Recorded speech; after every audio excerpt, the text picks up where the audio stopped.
So, less than 2 weeks after Google unveiled the Pixel 9 series, which includes the standard Pixel 9, 2 Pro models, and a foldable variant, the spotlight is now turning toward the anticipated Pixel 9a.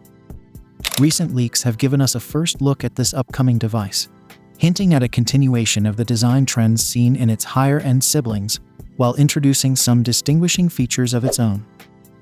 From the front, the Pixel 9a shares a striking resemblance to the other Pixel 9 models, featuring a flat display with a punch hole cutout for the selfie camera. However, one noticeable difference is the thickness of the bezels, which are more pronounced than those on the Pixel 9 and 9 Pro. This isn't entirely surprising, as the previous Pixel 8a also had slightly thicker borders compared to its more premium counterparts. The sides of the Pixel 9a appear to be constructed from aluminum, similar to the Pixel 9, and boast a matte finish that enhances its overall aesthetic. The device's design is practical and functional, with the SIM slot, USB-C port, and speaker all located on the bottom edge. On the back, the Pixel 9a features an all-glass panel, which is consistent with the design of the more expensive models in the series. The rear of the device houses a compact camera bar with dual cameras.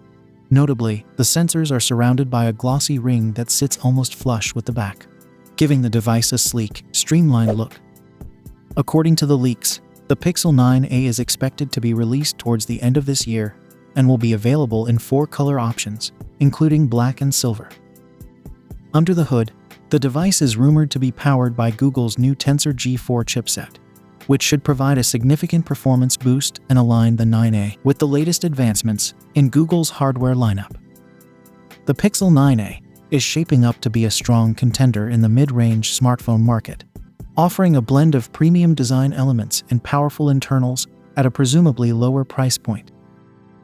With its release just around the corner, it's poised to complement the existing Pixel 9 series by providing consumers with an attractive, budget-friendly alternative that doesn't sacrifice too much in terms of design or functionality. As we await its official launch, the Pixel 9a stands out as a promising addition to Google's ever-expanding Pixel lineup, continuing the brand's tradition of offering high-quality smartphones at various price points. So, what do you guys think about the upcoming Google Pixel 9a? Let me know your thoughts in the comments down below, and as always, I will see you guys in my next video.